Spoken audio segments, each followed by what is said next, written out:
선택 과목은 조정 점수를 반영하잖아요. 조정 점수를 반영한다 하더라도 시험 문제가 어렵게 나오는 것보다 쉽게 나와서 내가 고득점을 맞는 게 유리하거든요. 그렇죠? 쉽게 나왔는데 내가 점수를 못 맞았다 그러면 엄청나게 불리한 입장에 놓이는 거고, 쉽게 나왔으니 내가 90점, 95점이 나오면 그 점 자체가 유리한 거예요. 근데 제가 왜 이런 말씀을 드리냐면, 사회복지는 추세가 쉽게 나옵니다. 그러니까 뭐 사회라든지 행정법과 비교해 봤을 때, 행정학이나 이런 거에 비교해 봤을 때 사회복지학은 쉽게 나와요. 그러니까 사회복지를 선택했을 때 조금 더 유리할 수 있어요. 내가 어차피 쉽게 나오면 내가 점수가 잘 나올 수 있잖아. 그러면 조정 점수 반영했을 때 내가 불리한 입장에 놓이기가 쉽지 않아요. 내가 점수가 높기 때문에, 원점수가 높기 때문에. 그래서 여러분들이 사회복지 전공자도 있고 비전공자도 있을 건데, 점수를 90점 이상을 목표로 하세요. 만점이면 더 좋고, 90점 이상 맞으면 여러분들이 조정 점수를 산출해도 이렇게 많이 손해를 보지는 않아요. 대신 조심해야 될 것이, 쉽게 나왔는데도 불구하고 많이 틀려버리면 안 돼요. 제가 이거 추세는 쉽게 나온다고 그랬잖아요. 그래서 90점 이상은 충분히 뽑아 주셔야 됩니다. 아셨죠? 네. 심화 이론에서 그것을 여러분들이 꼭 끌어내셔야 돼요. 심화 이론이라고 하는 것은 핵심 이론은 놓치는 부분이 있지만 심화 이론은 구석구석을 보는 거라, 여기에서 여러분들이 고득점 전략이 나오는 거예요. 그래서 심화 이론은 수업을 대수는 빠지시면 안 돼요. 빠져버리면 고득점은 물러갑니다. 알았죠? 네, 꼭 그것을 유념하세요. 자, 이제 교재 26쪽에 있는 것을 보세요. 사회복지의 목적 및 가치가 있습니다. 실천은 아직 안 들어갔습니다, 여러분. 아직까지도 사회복지 이야기만 하고 있어요. 실천은 오른쪽에 나오죠. 3번에 나옵니다. 사회복지 실천에 이해해서 이렇게 나와요. 이제 뭐 교재를 본다면 다음 페이지가 되겠지만, 사회복지의 목적과 가치, 목적에 1번과 2번을 묶어요. 3번과 4번을 묶어요. 자, 눈치챘나요? 1번과 2번은 뭐예요? 그렇지, 인간이죠, 인간. 1번과 2번은 바로 인간적인 측면이고요. 그 다음에 3번과 4번은 뭐예요? 사회적인 측면입니다. 이건 사회적인 측면이에요. 자, 1번을 같이 읽어요. 시작. 인간의 존엄성 확보. 인간의 존엄성을 이야기하고 있는 겁니다. 두 번째 읽어주세요. 시작. 인간의 건강한 성장과 발달. 그냥 건강한 성장이라 할게요. 저는 건강한 성장이라 할게요. 이게 바로 인간 측면이다라고 하는 겁니다. 사회복지는 인간만도 아니고 사회만도 아니에요. 두 가지를 다 봐야 됩니다. 그 다음에 세 번째가 좀 중요한 건데요. 노멀라이제이션 밑에 나오죠. 정상화입니다. 시작. 정상화. 네 번째가 사회통합이에요. 사회통합. 만약에 장애인 복지를 전공한 교수가 가서 시험 문제 내잖아요. 그럼 뭘 낼까요? 장애인 복지법 내겠죠. 우리 법에 장애인 복지법 잘 나온다 했잖아요. 또 최근에 나온 장애인 복지 모델이 있잖아요. 뭐 시민권 모델, 복지 모델이 있잖아요. 이런 거 내요. 장애인 복지론을 강의하는 장애인 복지 전공자 아니면은 시민권 모델과 복지 모델 낼 턱이 없어요. 그건 장애인 복지 전공 교수가 낸 거예요. 그리고 그 사람이 내고 싶은 게 노멀라이제이션이에요. 뭐라고요? 노멀라이제이션, 정상화입니다. 이 정상화는 장애인 영역부터 시작됐어요. 그 장애인이 바로 정신장애인이요. 정신장애인들이 역사적으로 보면 정신장애인들이 지역사회에서 무슨 사회에서? 지역사회에서 누구와? 비장애인과. 시작. 비장애인과 무슨 생활? 보통 생활이요. 일반적인 생활이라고 해요. 보통 생활을 영위하는 거예요. 함께 보통 생활을 영위하는 개념을 우리가 바로 정상화의 개념으로 뽑아요. 그럼 여기에서 여러분들이 중요한 것들을 쭉쭉쭉 뽑아낼 수 있는데, 첫 번째 뽑아낼 수 있는 것은 뭐냐면, 자 보실래요? 정신장애인은 다수자, 소수자? 소수자예요. 그래서 소수자의 복지와 관련성이 있어요. 이게 첫 번째 뽑아낼 수 있는 거고요. 두 번째 뽑아낼 수 있는 것은 이거예요. 따라해봐요. 시설이 아니다. 시작. 시설이 아니다. 어디에서? 지역사회에서. 그래서 이거 지역사회 보호와 관련성이 있어요. 지역사회 보호와 관련성이 있어요. 그 다음에 세 번째로는 보실래요? 비장애인과 함께 보통생활 영위한대요. 그게 바로 사회통합이에요. 그게 바로 뭐라고요? 사회통합. 여기서 또 사회통합을 뽑을 수 있어요. 사회통합이 되려면 무엇을 기반으로 해야 되겠어요? 정상화. 다시요. 사회통합을 하려면 뭐를 기반으로 해야 된다? 정상화. 장애인복지법의 기본 이념이 있습니다. 장애인복지법의 기본 이념은 장애인의 완전한 사회 참여와 그게 뭐겠어요? 정상화. 평등을 통하여 뭐를 이룬다? 사회통합을 이루는 거예요. 그게 장애인복지법의 기본 이념에 명시돼 있어요. 알았나요? 오케이. 그러면 이제 정상화를 이야기한 학자들이 나와요. 밑에 보시면 학자 세 사람이 등장합니다. 첫 번째가 뱅크 미켈슨. 그냥 미켈슨이라 할게요. 자, 미켈슨이라는 학자가 있고, 그 다음에 여기 밑에 쭉 보시면 쭉 내려오세요. 스웨덴의 니르제. 시작. 니르제. 니르제라고도 있고요. 니느웨라고 읽어요. 이 W라는 것을 지읒으로 발음하기도 하고 우로 발음하기도 하잖아요. 그래서 니느웨라고도 해요. 어찌됐든 니르제, 니느웨 같은 말이고, 세 번째가 울펜스버그예요. 누구라고요? 울펜스버그. 정상화와 관련성이 있는 학자들입니다. 그런데 우리는 1등만 기억하면 돼요. 누구만? 1등만. 1등이 뭐죠? 최초 언급자. 최초 언급자가 바로 미켈슨입니다. 이 사람이 덴마크 사람이에요. 덴마크의 뱅크 미켈슨이 최초로 언급했다. 우리 공무원 시험에서 출제된 부분입니다. 되셨죠?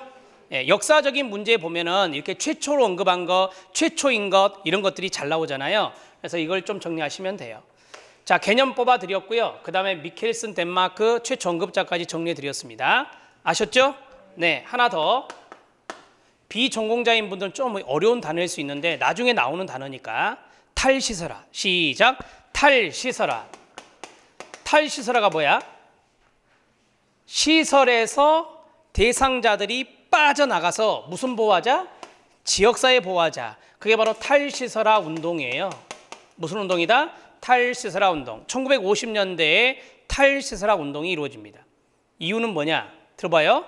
정신장애인들은 뭐가 필요해요? 재활이 필요해요. 뭐가 필요하다? 재활. 그러면 이제 나가서 문제를 일으킬 수 있으니 시설 안에 속된 말로 수용을 해서 이게 보호를 했었거든요. 근데 향정신성 의약품이 개발돼요. 뭐가요? 향정신성 의약품이 개발돼요. 그러면서 외래치료가 가능해져요. 뭐가 가능해진다? 외래치료. 그러면서 무슨 운동이 일어나요? 탈시설화 운동이 일어나게 되는 거예요. 그게 바로 영향을 끼치는 거죠. 그래서 탈시설화 운동의 영향이라고 생각하시면 돼요. 그 영향에 의해서 정상화가 나타났다. 알았나요? 오케이. 정상화는 시험에 별도로 출제될 수 있습니다. 꼭 알아놓으시기 바랍니다. 사회통합은 아시겠죠? 사회통합은 정상화를 통해서 이루어지는 거다. 그래서 우리가 사회복지의 목적을 이게 크게 네 가지로 보는데, 크게 보면 인간과 사회 두 가지로 보시고 거기에서 쭉쭉쭉 밀고 넘어가시면 돼요. 정리됐나요? 네. 자, 이제 가치를 봅니다. 사회적 획일성이 답이었다 이렇게 말씀드렸는데요. 자, 보세요. 암기하는 방법을 같이 이거 암기하면 돼요. 그냥 프리드 랜더 자, 존, 끊고 연기예요. 시작. 자존, 연기. 한번 해봐요. 자존, 연기. 제가 왜 끄는지 아세요? 앞에가 인간이에요. 뒤에가 사회예요. 그러니까 프리랜더가 말한 사회복지의 가치, 밸류가 되는데요. 이 가치 요소도 인간적인 요소와 사회적 요소로 나눌 수 있다라고 하는 겁니다. 아셨죠? 네. 그러면 제가 한 글자의 힌트를 드렸어요. 해봐요. 시작. 자율성. 시작. 자율성. 인간의 자율성이에요. 그게 뭐죠? 자기 결정권. 시작. 자기 결정권. 앞으로 많이 보실 단어입니다. 클라이언트는 자기 스스로 선택하고 결정할 권리가 있어요, 없어요? 있어요. 그게 자기 결정권입니다. 자율성 보장과 동의요. 그 다음에 두 번째가 존이 뭘까요?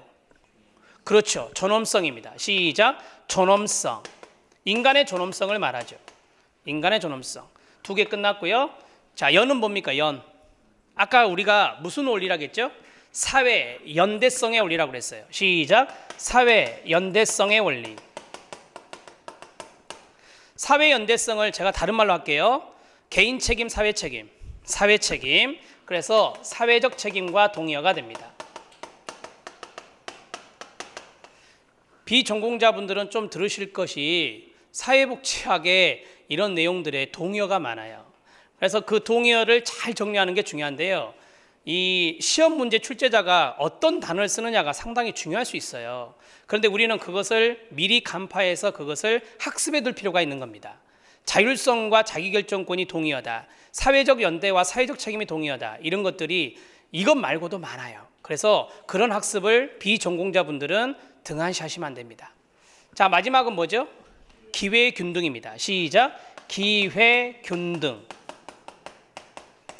사회가 어떤 사람을 차별하지 않는 기회를 제공해야 된다라고 하는 거예요. 누가? 사회가. 그래서 기회균등한 사회 이렇게 돼 있습니다. 거기 보면 뭐 인간의 균등한 기회보장 이렇게 돼 있잖아요. 그게 바로 기회균등과 연관성이 있어요. 이렇게 해서 4가지 쭉 정리하시면 돼. 알았죠? 네. 프리랜더가 말한 사회복지의 가치였습니다. 자, 이제 3번에 보면 사회복지 실천의 이해로 들어갑니다. 이제 비로소 실천 이야기를 할 거예요. 프랙티스 이야기를 하는데 사회복지 실천은 밑에 밑줄 쫙 그어져 있는 5번에 별표 치면 돼요. 5번이 결론입니다. 제가 오늘 기출문제 풀이를 시작했다라고 했는데요. 그 기출문제에서 이게 나왔습니다. 풀이하면서 사회복지 실천의 목적입니다.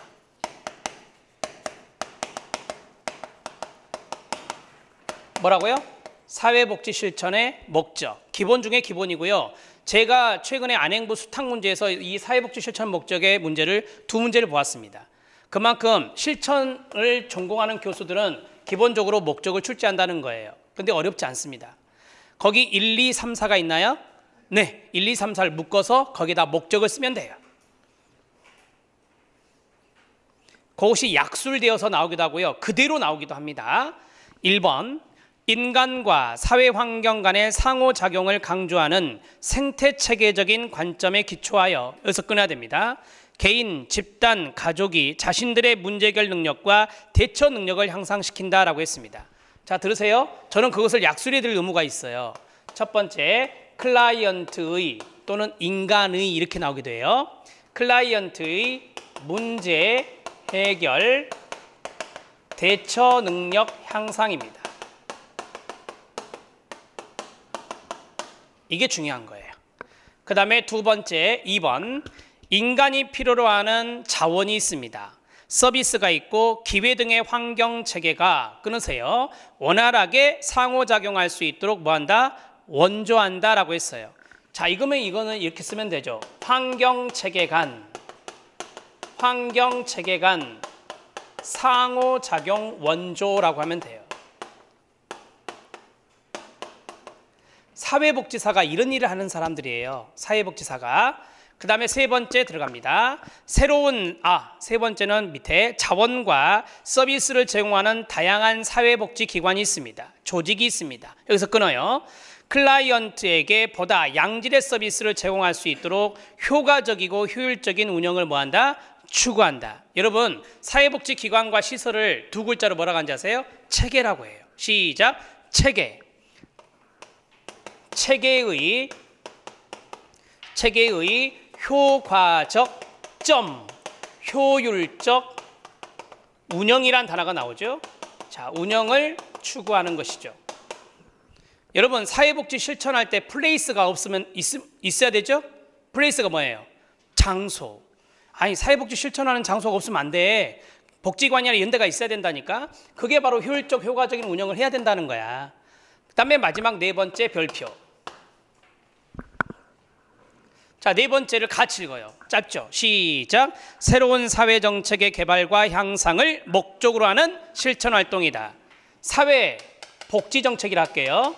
왜? 사회복지 실천이니까. 사회복지정책의 개발과 향상에 기여하는 겁니다. 제가 이걸 파란색으로 쓰는 이유가 있어요.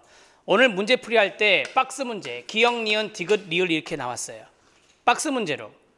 응. 그러면 여기 있는 4번을 제낄 확률이 많아요. 답은 기역, 니은, 디귿, 리을이었거든요. 모두 다. 왜 이걸 제낄까요?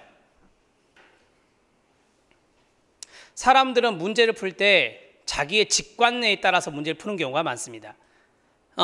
이게 바로 직관에서 틀리는 거예요. 실천은 뭐다? 미시예요. 뭐라고요? 미시. 정책은 뭐죠? 거시거든요. 미시의 목적인데 거시가 들어갔어요. 그래서 이걸 제끼는 경우가 있어. 그럼 제껴버리면 안 된다는 거지. 그러면 제가 이걸 사례로 들어서 말씀드려야 돼. 자, 정신보건 사회복지사가 있나요? 네, 정신보건 영역에 정신보건 사회복지사가 계세요. 앞으로는 정신건강증진 사회복지사로 바뀔 건데요. 정신보건 영역의 사회복지사는 많은 병원에서 실천을 하고 있어요. 그 실천을 하는 데 있어서 정신보건 정책이 있겠죠. 정신보건 정책 개발하고 향상하는 데 기여합니까? 일조하죠. 당연히 이 공청회라는 걸 해요. 포럼이란 걸 해요. 그래서 대개 여기 있는 정신보건 정책, 사회복지 정책은 보건복지부에서 만드는 건데 보건복지부에서 탁상 공론을 하지 않고 많은 실천가들로부터 뭐를 해요? 공청회에서 이야기 듣고 포럼에서 이야기 들어서 그걸 정책에 반영을 해요. 그래서 사회복지 실천, 임상의 실천은 바로 이 정책의 개발과 향상에 뭐한다? 기여하는 것도 있어요. 그래서 이것이 거시라고 해서 이걸 제껴버리면 안 됩니다. 알았죠? 네, 꼭 기억하세요. 정리하셔야 됩니다. 자, 4가지의 목적을 말씀드렸고요. 이제 5번이 여러분들이 이제 일명 말하는 개념적 정의예요. 개념적 정의. 사회복지사가 끊어요. 개인, 집단, 가족, 지역사회를 영어로 말해요. 클라이언트를 대상으로 하여 끊어요. 자, 그 다음에 이들이 자신들의 문제와 욕구를 스스로 동그라미요. 자, 여러분들한테 던질게요. 질문을. 문제 해결의 주체자가 누구예요? 클라이언트예요. 뭐라고요? 클라이언트. 스스로 해결할 수 있도록 원조하여. 원조자는 누군데요? 사회복지사. 여기서 끊어야 됩니다. 이들의 사회적 기능을 향상시키고, 자, 보십시오. 사회적 기능을 향상시킨다는 것은 뭐죠? 이들의 사회적 기능이니까 뭐예요? 인간. 그 다음에 사회의 배분적 정의가 뭐예요? 사회. 이 2가지가 들어가 있어요. 알았죠? 네. 자, 사회적 기능을 향상시킨다가 인간. 그 다음에 배분적 사회정의, 저스티스요. 이거를 실현하는 것이 사회. 이것을 목적으로 하는 같이 읽어요. 그 다음 시작. 종합적이며 전문적인 실천활동입니다. 종합적이라는 단어가 바로 다학문이에요. 다학문. 제가 아까 목차에서 여러 영역을 말씀드렸어요. 정책 나오죠. 실천 나오죠. 법제 나오죠. 법령이요. 그 다음에 또요. 조사 나오죠. 인간행동과 사회환경은 심리학이에요. 이런 파트를 다 공부해요. 사회복지사는. 그래서 종합적인 영역이에요. 다학문적 영역이라고. 그 다음에 여기서 실천은 전문성이 있어야 돼요. 여러분 물어볼게요. 의사 병원에 있습니다. 전문성이 있어야 되나요? 없으면 사람 죽어요. 그죠? 사회복지사도 전문성이 있어야 되나요? 네. 인간을 대상으로 하는 휴먼 서비스 제공자예요. 그러니까 인간을 대상으로 하기 때문에 소진현상이 일어나고 전문성이 필요한 거예요. 알았죠? 네. 이렇게 분석할 줄 알아야 돼요. 사회복지 실천의 개념을 쭉 분석을 해야 됩니다. 밑에 보면 다른 학문과의 연계에서 나옵니다. 제가 이제 금방 말씀드린 건데요. 첫 번째 줄에 보면 사회복지학, 사회학 거기 있죠. 거기 가로 묶으면서 같이 읽어요. 시작. 사회복지학, 사회학, 심리학, 정치학, 정신의학 및 문화, 인류학 등 가로 닫고. 이게 이제 우리가 습득해야 될 기본적인 학문들이에요. 그래서 이런 것들에 대해서 사회복지학은 다학제 영역이다라고 정리할 수 있습니다. 아셨습니까? 네.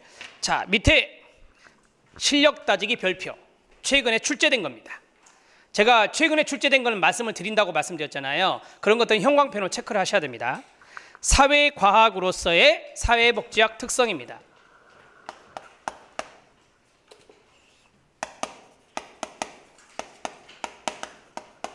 앞에 봐요. 사회복지는 인간과 사회를 중심으로 한다고 했어요.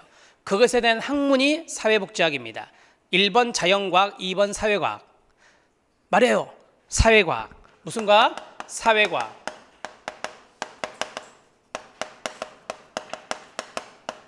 사회과학적 특징이 있다는 거죠. 그래서 나중에 조사 방법론에 자연과학과 사회과학의 차이점도 나와요. 그래서 사회과학적 의미가 있는 게 바로 사회복지학이라 해요. 타이틀부터 이해하셔야 되잖아요. 1번 사회복지학은 끊어요. 사회복지 현상을 대상으로 하는 사회과학의 한 분야입니다. 사회과학의 밑줄. 2번, 사회복지학은 다른 사회과학 분야보다 응용과학부터 가로 실천과학으로서의 성격이 더욱 강합니다. 자, 앞에 보고 실천과학은 알겠어요. 실천이니까 응용과학이 뭘까요? 간단하게 말씀드릴게요. 현장 적용입니다. 시작. 현장 적용. 현장에 적용하는 것을 뭐라 한다고요? 응용과학이라고 그래요. 응용과학. 우리가 배워서 나중에 여러분들이 현장에 도입한다니까요. 제가 나중에 관계론의 원칙을 말씀드릴 거야. 그럼 여러분들은 민원인을 만날 때 그렇게 해야 돼요. 그게 바로 응용과학적 성격이에요. 알았죠? 예, 지식적인 의미에서 끝나는 게 아니라는 거예요. 세 번째, 응용과학으로서의 사회복지학은 끊어주세요. 인간의 욕구를 충족시키기 위해 과학적 지식을 사용한다 그랬잖아요. 이 사용을 다른 말로 하면 적용한다라고 하는 거고요. 복잡한 인간 체계를 연구하기 위해 개발된 지식과 기술을 사용한다 그랬죠. 적용하는 응용과학적 성격이 있는 겁니다. 그 다음에 지금 2번을 부연 설명하고 있는 게 3번과 4번이에요. 실천과학으로서의 사회복지학은 끊어봐요. 실제 현장에서 직접 뭐 되다? 실천된다. 아까 제가 실천해서 임상이라고 써드렸잖아. 그게 실제 현장이 되는 거야. 임상, 한문으로. 실천과학이며 사회과학으로서의 사회복지학은 사회현상과 인간관계를 연구 대상으로 하고 있습니다. 계속 반복되는 이야기잖아. 사회와 인간, 이런 것들을 대상으로 하는 겁니다. 사회 문제를 해결하기 위한 사회적 노력으로서 사회과학의 형태를 띠고 있습니다. 이해되시죠? 네, 어려운 거 아니에요. 쉽게 이해할 수 있는 겁니다. 5번 들어갑니다. 한계점의 동그라미요. 사회과학의 한계라고 해도 됩니다. 사회과학의 한계인데 첫 번째, 연구 대상이 복잡하고 가변성이 있습니다. 자, 머릿속에 이것만 넣어요. 뭐라고요? 인간과 사회, 현상이죠. 사회과학의 주된 초점이 두 가지거든요. 이게 가변성이 있어요. 가변성. 그때그때 변한다라고 하는 거. 그 다음에 복잡합니다. 한계입니다.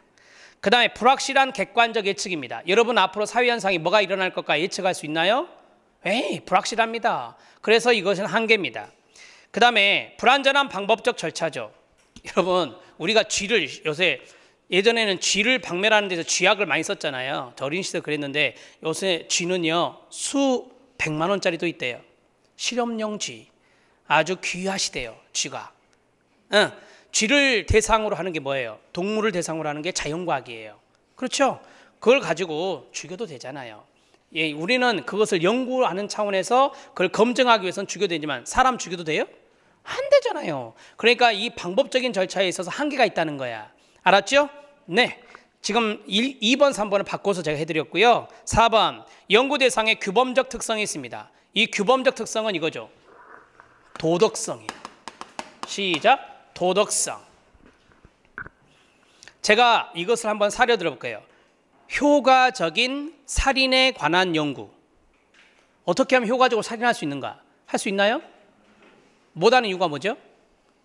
윤리성의 문제가 생겨요. 뭐가 생긴다? 윤리성의 문제. 사회과학은요, 윤리성 문제에 딱 봉착하면 그때 못 갑니다. 더 이상 진전할 수가 없어요. 왜? 규범적인 특성이 있는 거라.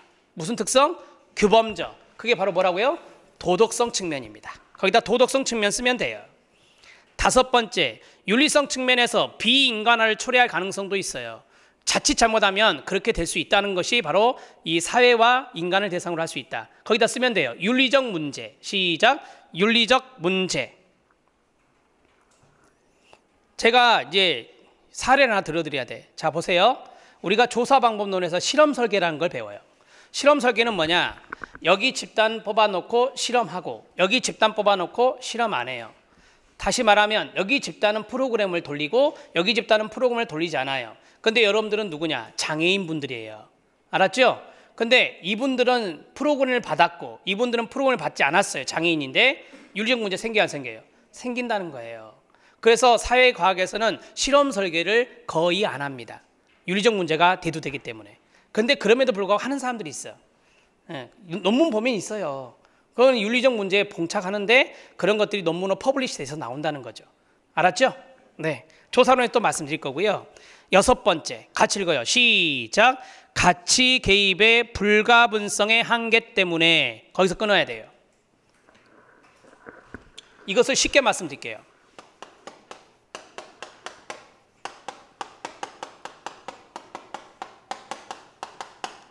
뒤에는 여러분들이 채워야 돼요. 사회과학 연구에서는 연구자가 있어요. 연구자의 가치 개입성이 있을까요? 없을까요? 있어요. 연구자의 가치 개입이 있어요. 이게 한계입니다. 연구자의 가치가 개입되면 안 돼. 원래는 연구는 중립적으로 이루어져야 되는데 연구자도 사람이다 보니까 그 사람의 가치관이 투영된다는 거예요. 그게 바로 사회과학의 문제점입니다. 한계. 알았죠? 네. 여러분 이거는 실천 영역이기도 하지만요. 조사 영역이기도 해요. 사회복지 조사론에 나오기도 합니다. 정리됐죠? 네. 자연과학에서는 관찰 대상물과 관찰자가 분명히 구분될 수 있어요. 그런데 사회과학은 그게 투영된다고요. 연구자의 가치관이 투영되기 때문에 문제가 발생할 수 있습니다. 알았습니까? 네. 자, 그 다음에 7번째. 사회과학에서 관찰의 대상이 관찰자 자신이 되기도 하므로 사회현상을 분석하는 과정에서 시작! 객관성이 결여될 가능성이 있어요. 그걸 쉽게 말하면 어떻게 되죠? 주관성 개입입니다. 시작! 주관성 개입.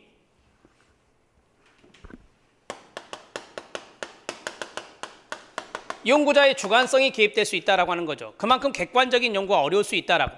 저것과 일맥상통해요. 연구자의 가치가 개입되는 것과 무슨 연구에서 많이 그래요? 질적 연구죠.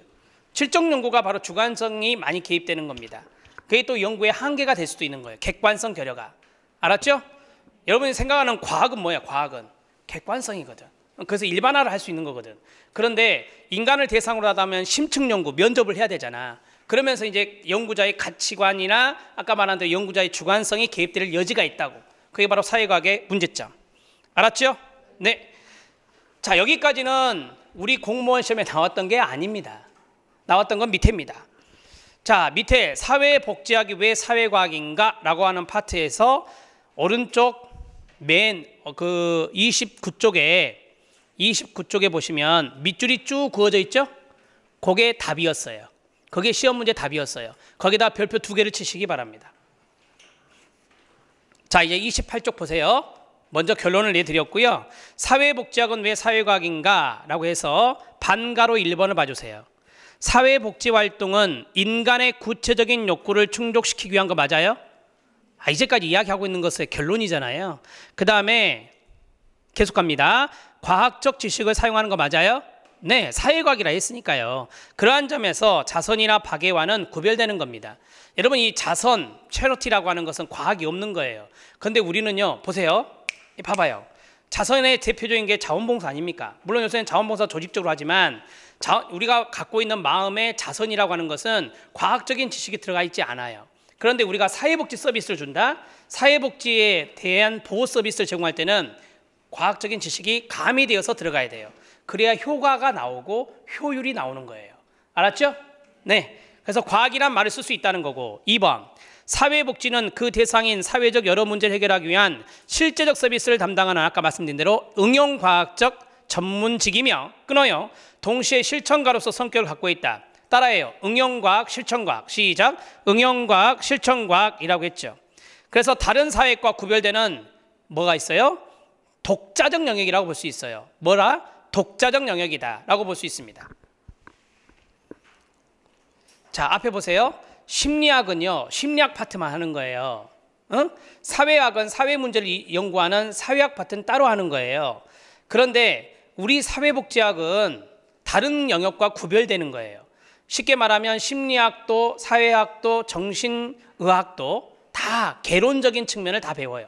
그게 믹싱되어 있으면서 사회복지의 특출난 영역만 또 있어요, 없어요? 있어요. 그런 독자적 영역도 구축하고 있는 게 우리 사회복지다라고 하는 거예요. 그림을 하나 그려드릴게요. 실천론 전공 교재를 보면 이런 그림이 있어요.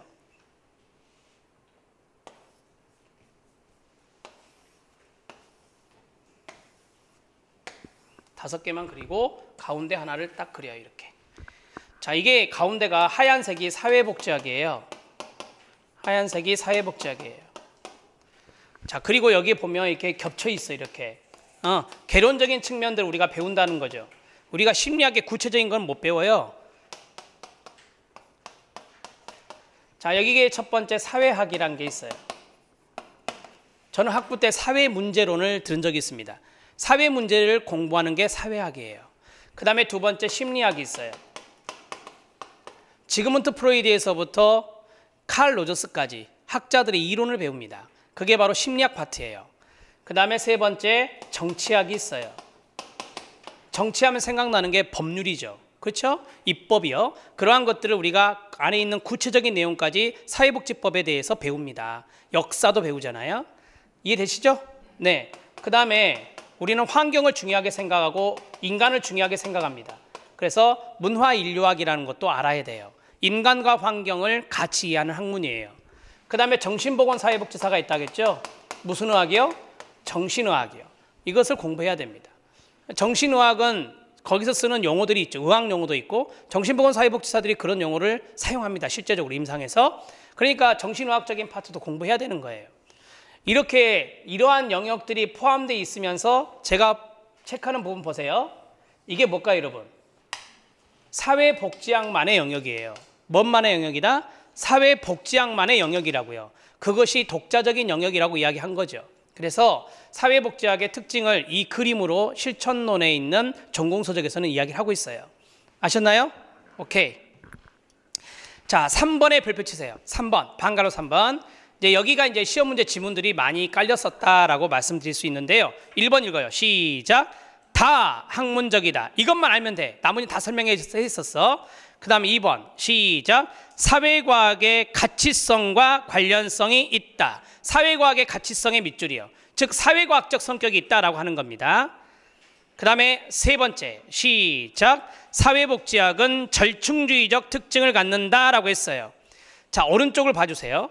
오른쪽을 보면 2번 사회복지학은 상호협동적 사회를 구현하기 위해서 평등의 가치를 중시함과 동시에 인간의 개인주의적 특성에 관한 법칙 역시 과학적 방법으로 규명하고자 하는 학문이다라고 했습니다. 여러분, 여기 있는 절충주의란 말이 있죠? 무슨 주의요? 절충주의. 제가 이제까지 누누이 말씀드린 게 뭐죠? 인간과 뭐라고요? 사회. 이 두 가지를 다 보는 것을 이야기하는 거예요. 절충주의가. 또한 인간과 사회를 보는 학문들이 여기에 다 포진되어 있어요. 여기 다 포진되어 있어. 그래서 이러한 학문들을 가져다가 다학제 영역으로 쓰고 있는 게 또 절충이에요. 알았죠? 네. 사회복지학만의 영역이 있는데 다른 영역과 포괄적으로 영입을 하면서 그것이 들어오면서 사회복지학의 독자적 영역과 같이 있는 거예요. 그 다음 마지막 부분 4번 사례 찾았나요? 네. 거기 바로 위에 보면 평형감각이란 말이 눈에 띌 겁니다. 시작. 평형감각. 박수 쳐요. 평형감각을 가지고 있어야 돼요. 사회복지사라면. 사례, 이상과 현실. 반대말이죠. 오케이? 그 다음에 정신과 물질. 반대말이죠. 오케이? 이기심과 이타심. 뭐죠? 반대말. 권리와 의무도 뭐? 반대말. 자유와 평등도 뭐죠? 반대말. 시험 문제에서는 이걸 안 줬어요. 상호 충돌 거기서부터 줬어요. 같이 읽어요. 시작. 상호 충돌 가능한 가치에 대해 어느 하나를 선택해야만 한다. 이렇게 나왔어요. 맞아요? 틀려요? 틀리다니까요. 평행감각을 갖고 있어야 된다니까. 따라서 그럴 때는 어떻게 하라? 시작. 양자의 강점을 극대화해라 라고 했어요. 그게 바로 또 이것과 연관성이 있죠. 시작. 절충주의. 제가 거기에서 한 가지 사례 들게요. 인간만 생각하면 이기심이 생길 수 있습니다. 왜? 개인이니까. 그런데 사회를 생각하면 뭐가 있어야 돼요? 이타심이 있어야 돼요. 따라서 이 두 가지가 충돌돼요. 상호 반대말이니까 충돌될 때는 어느 하나를 선택해야만 한다. 그게 지문이었어. 그게 틀린 답으로 나왔다고. 그게 그렇게 하면 안 되고 오답 노트 하세요. 시작. 양자의 강점을 극대화해야 합니다. 이렇게 오답 노트를 하셔야 됩니다. 알았죠? 네. 자, 됐습니다. 이 내용은 여러분들이 이제 최근 기출문제 부분이라서 사회복지학이라는 것을 공부를 하셔야 됩니다. 그래서 이 내용에 대해서 좀 더 꼼꼼하게 말씀을 드렸고요. 머릿속에 넣을 것은 이거예요. 사회복지학은 들어요. 인간과 사회 현상을 연구하는 학문입니다. 그래서 사회과학적 성격이 있고요. 사회복지학은 다학제 영역입니다. 아셨죠? 네. 그리고 인간과 사회적인 측면을 같이 보는 거라 절충주의 요소가 있다라고 해요. 그러면 절충을 할 때, 절충을 한다는 것은 두 가지가 충돌됐을 때 하나만을 선택하는 게 아니라 두 가지에 대한 평행 감각을 갖고 있어야 된다는 것은 바로 두 가지에 분명히 강점이 있을 거다. 그것을 살려서 극대화하는 것이 사회복지학이다. 그게 사회복지사의 감각이어야 된다라고 하는 겁니다. 알았죠? 네. 자, 이제 사회복지와 사회사업 별표. 그 도표가 중요합니다. 여러분, 이 앞에 제가 최근 기출된 문제는 딱 한 번 나온 거예요. 근데 여기 있는 도표는 수도 없이 나온 거예요. 그래서 중요도로 본다면 이 도표가 더 중요합니다. 알았죠? 네. 이것도 비교 문제예요, 여러분. 둘 중에 하나를 봐야 돼요. 여러분들 센스를 볼까요? 사회복지와 사회사업 어떤 거 보실래요? 사회사업입니다. 뭐라고요? 사회사업. 왜 그럴까요?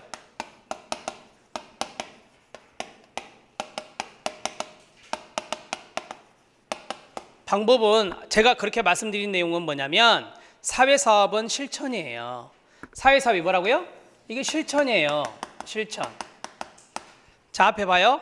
개별 사회사업 해봐요. 시작. 개별 사회사업. 그게 개인 대상 사회복지 실천이에요. 집단 사회사업 뭐죠? 집단 대상 사회복지 실천이에요. 소셜 워크이라고 하는 것은 실천을 의미해요. 우리가 지금 뭐 배우고 있어요? 실천 배우고 있잖아. 따라서 이쪽에 초점을 둬야지. 알았죠? 네. 그 초점을 두기 전에 이 부등호를 하나 쳐야 돼요. 이렇게. 이게 시험 지문에도 나왔었죠. 사회사업보다 사회복지가 더 포괄적 의미를 가지고 있다. OX. O. 이렇게 정리가 돼요. 부등 하나 치고 들어가야 돼. 알았죠? 네. 이쪽에 있는 것을 도표로 봅니다. 첫 번째. 시작. 바람직한 인간. 우리가 보통 사회사업을 할 때는 그 사람의 문제를 해결하기 위해서 하는 경우가 많아요. 예를 하나 들어볼까요? 이 사람이 이혼 문제로 고민이 많아. 그래서 상담해 줬어. 그럼 사람이잖아요. 그 다음에 집단인데 이 비행 청소년이 좋아지기 위해서 집단 프로그램을 활용해요. 그 포커스는 뭐냐? 그 비행 청소년이에요. 사례 관리를 한다. 지역사회 복지를 한다. 사례 관리에서 독거노인분이 있는데 자원을 연결한다. 포커스는 독거노인분이에요. 따라서 바람직한 인간을 목표로 하는 거예요. 알았나요? 오케이. 따지고 들어가면. 그 다음에 두 번째. 시작. 개별적. 뭐라고요? 개별적. 왼쪽에 있으니까 대상이라고 돼 있잖아요. 그래서 개별적 대상이다라고 해요. 여러분, 이 개별적은 제가 좀 더 쉽게 말씀드리면 맞춤형 서비스입니다. 시작. 맞춤형 서비스. 우리가 나중에 개별화를 배우게 돼요. 개별과 개별적 대상을 강조하는 건데 보세요. 지금 세 분이 있어요. 저 세 분의 욕구가 똑같을까요? 다르죠. 달라요. 그러니까 사회사업이 다르게 들어가야 돼요. 실천이 다르게 들어가야 된다고. 그게 바로 개별적이라고 했고 그게 바로 무슨 서비스? 맞춤형 서비스와 연관성이 있어요. 이 서비스가 바로 사회사업이에요. 자, 그 다음에 세 번째 들어가요. 시작. 치료적, 사후적, 끊어요. 시작. 소극적, 소비적. 되게요. 이거는 나 힘들어요, 도와주세요 하는 경우가 많아요. 그게 사후치료예요. 시작. 사후치료. 사후치료 반대가 뭐예요? 사전예방이거든요. 사전예방이 더 적극적인 거라고 배웠죠, 아까. 오케이. 따라서 이건 뭐예요? 소극적이에요. 여러분, 이 소비라고 하는 것이 있어요. 이 소비는 이렇게 연상을 해보세요. 에너지를 소비하는 거예요. 뭘 소비한다? 에너지를 소비하는 거예요. 사회복지사나 클라이언트가 상호작용을 해서 역동적인 관계를 맺으면서 에너지를 소비하는 거예요. 그래서 소비적이란 말을 써요. 아셨죠? 네. 사회복지는 정책 제도적인 측면이라 번아웃을 쓰지 않아요. 그러나 사회사업에서는 번아웃이 있어요, 없어요? 있어요. 그건 에너지를 소비하기 때문에 번아웃이 생기는 거예요. 알았죠? 네. 자, 읽어요. 시작. 사후치료, 소극적, 소비적. 자, 이제 밑에. 시작. 실천적. 이건 아시겠죠? 어이요. 실천의 의미가 있다라고 말씀드렸습니다. 그 다음 밑에 읽어요. 시작. 지식적, 기술적. 여러분들이 만약에 임상에 있는 사회복지사라고 가정해 봅시다. 사례관리라는 사회복지사입니다. 사례관리 지식 알아야 될까요? 네. 사례관리가 뭔지를 알아야 사례관리 할 수 있어요. 그리고 기술적인 측면도 필요할까요? 네. 제일 중요한 기술이 뭔지 아세요? 사례관리에서 자원연계기술입니다. 시작. 자원연계기술. 자원을 연계하는 기술이 제일 중요해요. 간접적인 기술인데요. 그러한 것들을 강조하고 있는 게 사회사업입니다. 아셨죠? 마지막 들어갑니다. 시작. 역동적입니다. 역동적의 왼쪽을 보니까 실천적인 측면에서 역동적이라고 하는데 영어로 이렇게 말해요. 시작. 다이나믹스입니다. 다이나믹스는 뭐냐? 좀 더 쉽게 말씀드릴게요. 상호작용하는 겁니다. 무슨 작용? 상호작용하는 거예요. 자, 실천적인 측면을 말씀드릴게요. 자, 보세요. 제가 어떤 대상자와 카운셀링을 하고 있다. 상호작용해야 됩니다. 두 번째, 제가 집단 사회복지사로서 집단 8명을 거느리고 프로그램을 하고 있습니다. 서로 뭐 해야 돼요? 상호작용해야 됩니다. 지역사회복지를 합니다. 지역사회복지 대상자가 있겠죠? 네. 지역사회복지에 필요한 것은 자원입니다. 내가 그 사람들 만나서 뭐 해야 돼요? 상호작용해야 됩니다. 따라서 사회사업은 실천적인 측면에서 뭐가 있어야 된다? 역동적이어야 돼요. 그렇지 않으면 그 실천은 실패합니다. 아셨죠? 네. 저는 수업도 역동적으로 하고 싶어요. 제가 저기서부터 여기까지 쫙 쓰고 알겠죠? 확 지우고 가서 또 쫙 하고 그런 수업은 역동적인 수업이 아니다? 아니에요. 될 수 있으면 눈을 하는 사람들이 다 맞춰가면서 피드백을 주고받고 하는 게 역동적이에요. 그게 역동적인 수업이 돼요. 또 우리는 사회복지학 수업이라서 사회복지사 선생님들만 나와 있죠. 사회복지사들만 나와 있어. 그러니까 우리는 문화나 가치가 공통점이 있어요. 그래서 충분히 역동성을 빨리 발휘할 수 있습니다. 라포도 빨리 형성되고 국어나 영어나 국사나 이런 과목은 조금 냉랭하죠. 왜냐하면 다른 직렬이 많이 있기 때문에. 우리는 그만큼 서로에 대해서 이해나 서로에 대해서 가치관이 좀 유사한 부분이 있기 때문에 공통점이 있기 때문에 역동성을 충분히 발휘할 수 있어요. 앞으로 2달 동안 그렇게 했으면 좋겠습니다. 알았죠? 네. 우리가 밤 시간에 수업 시간이 만들어졌어요. 그러니까 그렇게 안 하면 여러분들 피곤해서 3시간이지만 3시간도 집중하기 쉽지 않아요. 그래서 역동적인 수업이 됐으면 좋겠고 야간에 깐 것은 솔직히 말할게요. 다른 과목에 밀렸습니다. 제가 딱 왔는데 다른 과목 이미 세팅이 다 된 거야. 그래서 제가 원하는 시간은 금요일, 토요일이었거든요. 금토가 가장 좋잖아요. 그것도 오전, 오후 시간대로. 근데 이미 다 깔려 있었어요. 그래서 제가 밀렸습니다. 어쩔 수 없는 결과인데 어찌됐든 간에 여러분들하고 이제 이 시간대 3일 동안의 시간대로 결정을 했기 때문에 최선을 다해서 열심히 합시다. 오케이, 됐어요. 자, 여기에 있는 것이 바로 사회사업이에요. 이쪽에 있는 게 이제 사회복지가 되는데 사회복지에 있는 것은 반대 개념들이 들어가요. 자, 위에서부터 아래로 시작. 바람직한 사회. 제가 봐봐요. 이게 뭐라겠죠? 크다 그랬어요. 뭐라고요? 크다 그랬어요. 그러니까 사회가 들어가야 돼요. 그 다음에 밑에요. 시작. 일반적. 그럼 이걸 쉽게 말할게요. 모든 국민. 시작. 모든 국민. 그 다음에 성격은 예방, 사전, 적극, 생산이 되는 거예요. 사전 예방이 보다 더 적극적이라고 말씀드렸죠? 알았죠? 네. 그 다음에 제도나 정책을 만들어내는 거잖아요. 제도나 정책을 만들어내는 거라 생산이란 말을 썼고요. 밑에 보면은 기능에서 뭐라고 나와요? 제도적, 정책적 이렇게 나오잖아요. 앞에 잠깐 볼래요? 여기는 뭐라고요? 지식과 기술이에요. 사회복지사에게 필요한 게 지식과 기술이거든요. 근데 이 사회복지는 포괄적인 개념이라서 제도, 그 다음 뭐라고요? 정책을 강조해요. 제가 아까 이거 뭐라고 했어요? 클 거자 써서 뭐요? 거시라고 했던 거예요. 자, 그 다음 밑으로 넘어오면 이상적입니다. 시작. 이상적. 바람직한 사회가 이상이에요. 그래서 제도와 정책을 정비하는 거고요. 그 다음에 제도와 정책 말씀드렸고 실천에 뭐라고 써져 있어요? 고정, 별표. 자, 쉽게 말하면 이거는 다이나믹스는 서로 상호작용해서 변화무쌍한 거고 이거는 고정적인 거예요. 제도나 정책이 개정될 수 있습니다. 그러나 잦은 개정은 문제가 된다고 그래요. 그래서 고정적인 의미가 있는 게 바로 이 녀석이에요. 알았죠? 네. 자, 여기에서 이제 또 시험에 잘 뒤집어서 나오는 걸 체크해 드려야 되잖아. 그 체크를 해보세요. 대상, 일반적, 개별적, 거기 별표 하나. 그 다음에 기능, 제도적, 정책적과 지식적, 기술적 별표 하나. 실천의 고정과 역동의 별표 하나입니다. 요 세 군데를 많이 뒤집습니다. 알았죠? 네.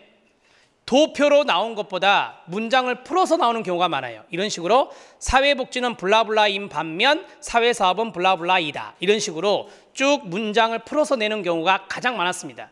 그럼 여러분들은 문장을 읽어가면서 키포인트가 되는 단어에 밑줄을 쳐봐야 돼요.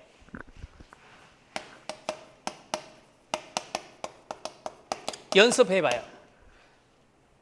문장에서 서술어가 제도적 시책이다 이렇게 끝났어요. 이렇게 끝났어요. 그럼 앞에 주어는 뭐 해야 돼요? 사회복지. 시작. 사회복지 이렇게 나와야 돼요. 이렇게 나와야 맞죠. 근데 앞에 꼭 사회사업을 넣는다 이 말이에요. 알았어요? 오케이. 정리됐죠? 네. 그 다음에 뒤에 서술어에 전문적 지식과 기술이 중요하다.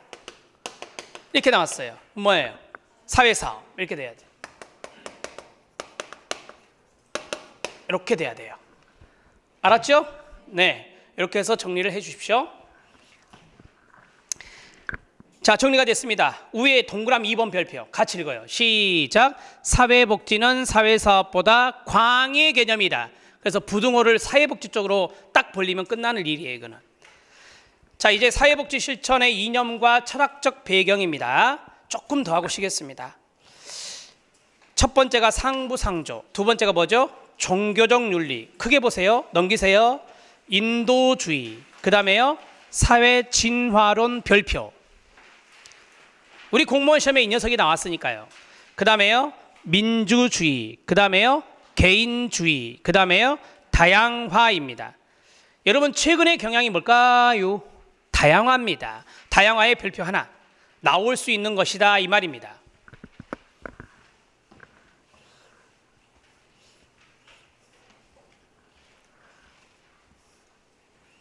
사회복지 실천은 많은 이념들이 있어요. 그 구체적인 이념들은 정책에서 배우게 되는데 이거는 실천에 영향을 미친 이념이에요. 뭐에 영향을 미친?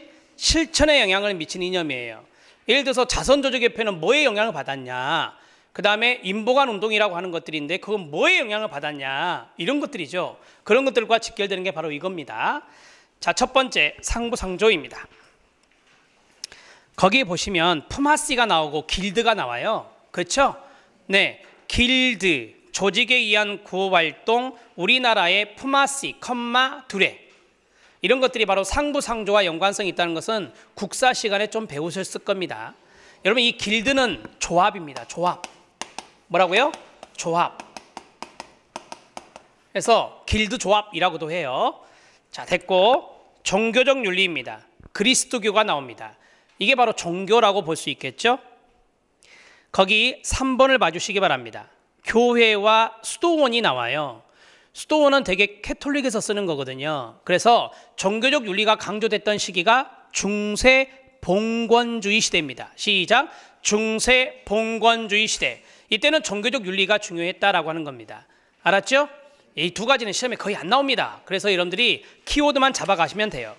자, 넘어가고 3번부터서 중요합니다. 인도주의가 있습니다. 첫 번째 보니까 자선조직협회가 있어요. 우회방문원 활동이란 게 있어요. 그게 바로 인도주의와 관련성이 있습니다. 거기에다가 1급 기출이라고 쓰세요. 시작. 1급 기출. COS와 관련성 있는 것은 뭐다? 인도주의. 이게 시험 문제였어요. 비전공자를 위해서 말씀드립니다. Charity Organization Society의 이니셜 자선조직협회입니다. 시작. 자선조직협회. 자선조직협회는 우회 방문원들이 있었어요. 우회 방문자, 프렌들리 비지터라고 하는데 이 사람들은 빈곤한 사람들의 가정을 찾아가서 어떻게 살아야 한다라는 것을 가르쳐주면서 도덕적인 개혁을 했던 사람들이에요. 이것은 그 사람들이 빈곤한 사람이니 나 몰라라 한 겁니까? 아닙니다. 어떻게 살아야 한다는 것을 가르쳐줬어요. 그게 바로 무슨 주의와 연관성이 있다? 인도주의와 연관성이 있어요. 그리고 이 자선이란 단어에서 뭐가 생각나세요? 박애주의가 생각나요. 무슨 주의? 박애주의.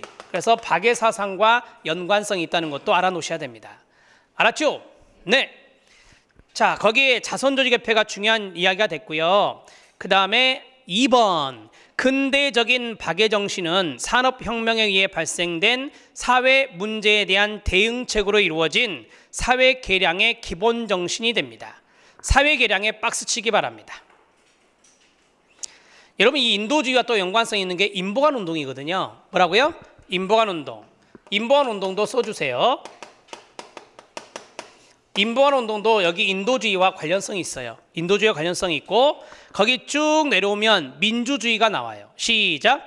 민주주의. 이 녀석은 또 민주주의와 관련성이 있어요. 민주주의와 관련성이 있어요. 자, 여러분들 민주주의 하면 생각나는 거 말해봐요. 참여. 뭐라고요? 참여. 어떤 정책에 참여하는 게 민주주의 아닙니까? 또 평등. 뭐라고요? 평등. 민주주의 하면 키워드가 2개 정도 나와요. 참여와 평등이요. 이것을 강조하는 게 민주주의입니다.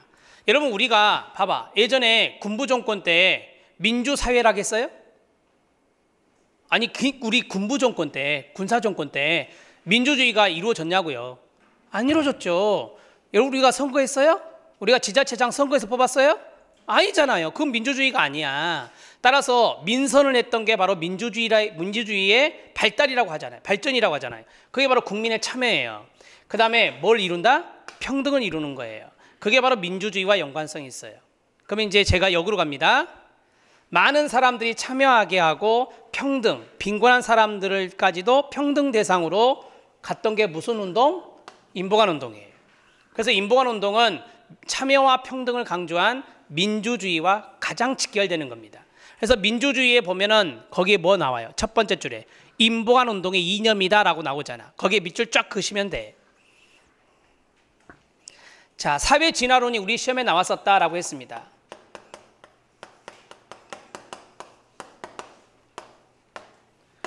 자, 앞에 보세요. 좀 더 심학습 들어가니까 놓치지 말고요. 진화론이 뭐예요? 진화론. 찰스 다윈의 자연과학에서 말하는 진화론은 적자 생존의 원리죠. 열등한 사람은 도태를 시키고 우월한 사람은 살아남게 하는 거. 그게 바로 뭐라고요? 적자 생존의 원리예요. 그렇습니다. 적자 생존의 원리를 사회에 적용한 거예요. 어디에 적용했다? 사회에 적용한 거예요.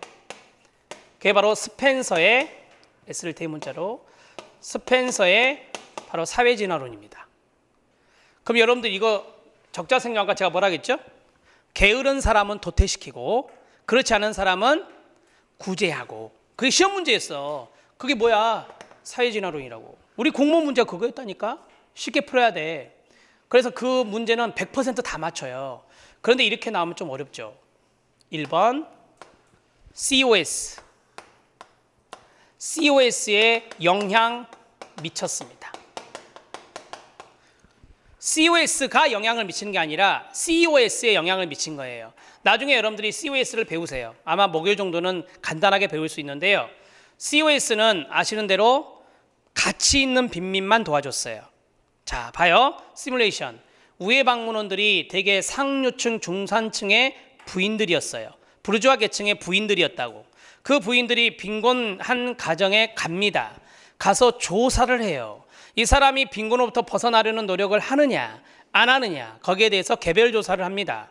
그런데 이 사람이 노력을 안 해. 그러면 이 사람은 가치 없는 빈민으로 분류가 되고, 이 사람이 노력을 함에도 불구하고 이 사람은 빈곤으로부터 탈출하지 못하고 있다. 그러면 가치 있는 빈민으로 분류를 합니다.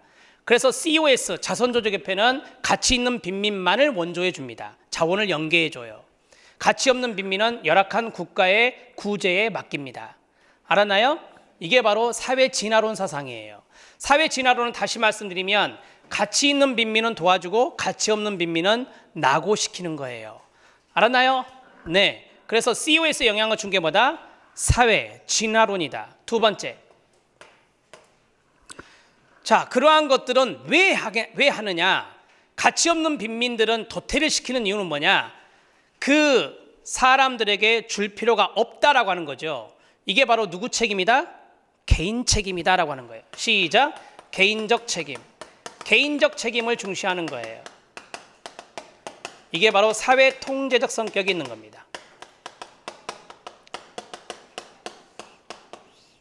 제 설명을 잘 들으셔야 됩니다. 개인적 책임을 중시하게 되고 사회적으로 봐봐요. 게으른 사람은 도와주지 않으니 빈민자들이 어떤 생각을 할까요? 내가 노력을 해야 되구나. 그러겠죠. 내가 그 대상자가 돼야 되니까 빈민한 사람들 중에서 내가 노력을 해야 되구나라는 생각을 하겠어요, 안 하겠어요? 하겠죠. 그게 바로 이 사회 통제적 의미가 있다고요. 좀 어려운 말이에요. 사회 질서예요. 시작. 사회 질서. 그것을 유지하고자 하는 목적이 있어요. 제가 밑줄 친 이 부분은 1급 기출이에요. 이거. 자, 머릿속에 넣어요. 사회 통제, 사회 진화론. 시작. 사회 통제, 사회 진화론. 이것은 또 1급 기출이에요, 최근. 그래서 사회 진화론이 공무원 시험과 1급에서 왔다 갔다 해서 출제가 잘 되고 있습니다. 알았죠? 네. 사회 진화론 보겠습니다. 사회적으로 적합한 계층은 살아남고 부적합한 계층은 자연스럽게 소멸된다.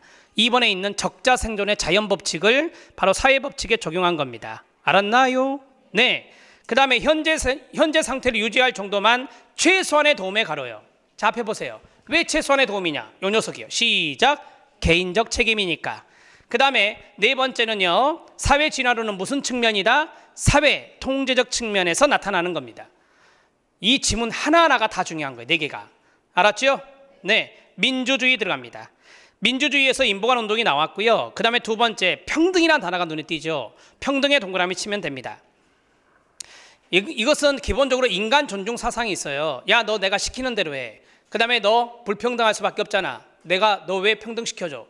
나 그러기 싫어. 이거 인간 존중입니까? 아니잖아요. 인간 존중은 참여와 평등에서 느낄 수 있는 거예요. 그 다음에 세 번째, 복지 수혜 여부를 결정하는데 참여! 동그라미요. 클라이언트의 적극적인 참여를 강조한다. 그럼 생각나는 거 말씀하세요. 자기 결정권입니다. 시작. 자기 결정권. 앞에 봐요. 누구의 참여? 클라이언트 참여. 그게 자기 결정권과 직결되잖아. 자기 결정권이 뭔데요? 그렇죠?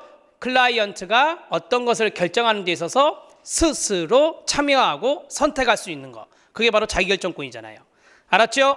네. 민주주의 등장으로 클라이언트에 대한 선택, 동그라미요. 선택적 봉사활동 철학, 봉사 철학이 강화되었습니다. 누가 선택한다는 거죠? 클라이언트가.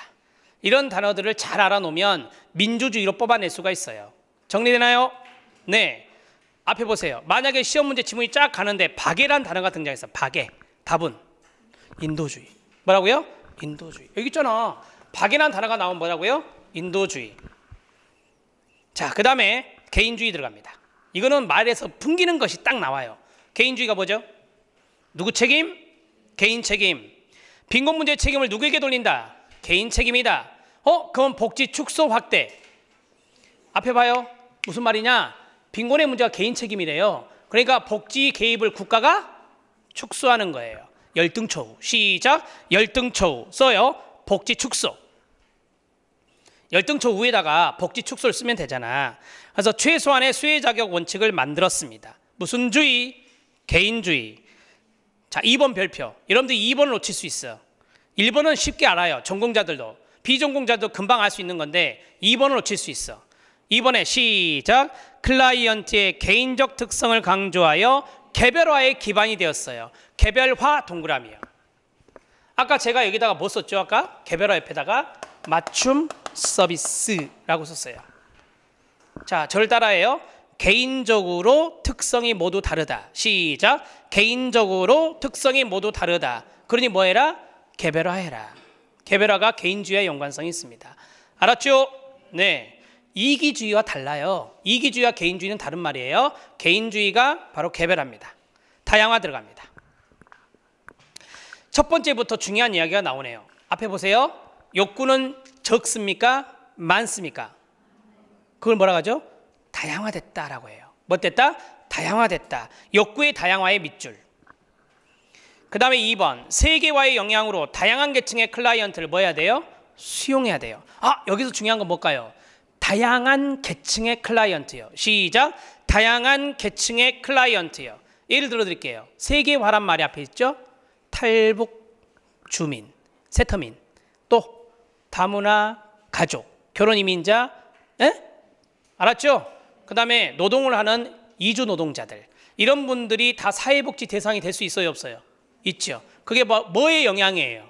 세계화의 영향이에요. 그래서 욕구와 문제도 다양해졌고 클라이언트의 계층도 다양해졌어요. 그 다음에 세 번째, 독특성의 동그라미요. 개별화의 밑줄이요. 3번의 별표 쳐요. 여러분,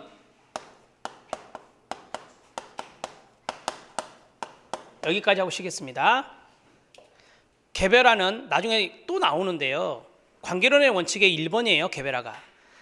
개별화는 사람마다 틀리다고 그랬죠. 오케이. 그걸 세 글자로 독특성이 있다 그래요. 시작. 독특성. 클라이언트의 독특성이에요.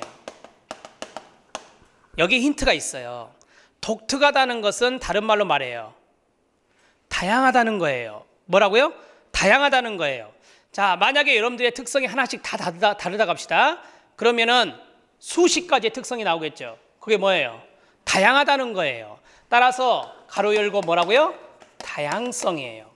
그래서 다양화는 뭐와 직결돼요? 개별화와 직결되는 거예요. 알았죠? 네. 언어적인 것들을 갖고 여러분들이 주물럭주물럭 할 줄 알아야 돼. 그러면 Q. 개별화와 관련된 이념은, 거기 있는 이제까지 배웠던 내용 그대로 따라가요. 개별화와 관련된 이념은 힌트 2개. 2개. 다양화와 개인주의. 시작. 다양화와 개인주의. 이런 문제는 박스 문제로 나올 수 있어요. 다음 중 사회복지 실천의 이념 중에서 개별화와 관련된 이념을 고르시오. 이념을 모두 고른 것은? 그럼 2개 찾아라. 시작. 다양화와 개인주의입니다. 알았죠? 예, 이렇게 해서 마지막으로 정리합니다. 자, 잠깐 쉬었다가 가치와 윤리 들어가겠습니다.